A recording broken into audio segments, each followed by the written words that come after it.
देश में फलों और सब्जियों की बढ़ती कीमतों को लेकर केंद्रीय खाद्य प्रसंस्करण उद्योग मंत्री चिराग पासवान ने कहा कि सब्जी, फल और दूसरे उत्पादों की बर्बादी को कम करने पर हम अगले 5 साल में काम करेंगे। साथ ही उन्होंने कहा कि स्वच्छता, गुणवत्ता की जांच और विश्व मानक को हम पूरा कर सके, ये भी हमारी प्राथमिकता रहेगी।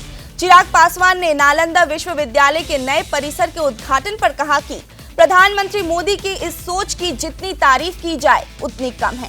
नालंदा विश्वविद्यालय को पुनः उसी गौरवशाली इतिहास के रूप में स्थापित करना भारतीयों की सोच लंबे समय से रही है।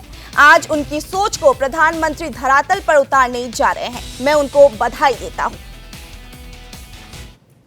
पेरिशेबल आइटम्स हैं, वेजिटेबल्स हैं, फ्रूट्स हैं, इन तमाम चीज़ों को अलग अलग माध्यम से, भले वो कोल्ड स्टोरेजेस के माध्यम से हो, रेडिएशंस के माध्यम से हो, कैसे हम लोग वेस्टेज को हम लोग एकदम मिनिमाइज कर सकें, वैल्यू एडिशन हम लोग कैसे कर सकें। मेरा हमेशा से मानना रहा है कि जहाँ पे उत्पादन हो रहा है, अगर वहीं पर ही अगर प्रोसेसिंग यूनिट्स हों, वहीं पर उसकी पैकेजिंग बेहतर हो जाए, उसको हम लोग मार्केट कर पाएँ, तो किसानों को स्वाभाविक है इसका ज़्यादा लाभ होगा।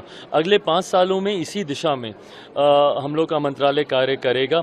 हाइजीन मेंटेनेंस एक बहुत बड़ी चीज़ है, क्वालिटी चेक हमेशा रहे, क्वालिटी कंट्रोल रहे और वर्ल्ड स्टैंडर्ड्स को हम लोग मीट कर सकें, ये भी अगले 5 सालों में हम लोग की प्राथमिकता रहेगी। नहीं, बिल्कुल, और ये हम लोग के लिए बहुत खुशी की बात है कि प्रधानमंत्री जी ने, मैंने अभी अपने संबोधन में भी जिक्र किया, विरासत से विकास तक ज़रूरी है अपनी विरासत को भी संजो कर रखना।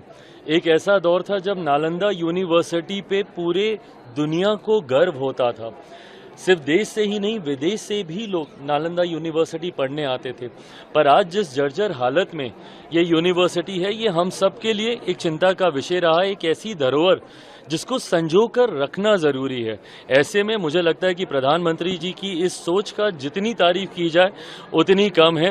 नालंदा यूनिवर्सिटी का जीर्णोद्धार करना, उसको पुनः उसको उसी गौरवशाली इतिहास के रूप में उसको स्थापित करना, मुझे लगता है ये सोच लंबे समय से सिर्फ बिहारियों की नहीं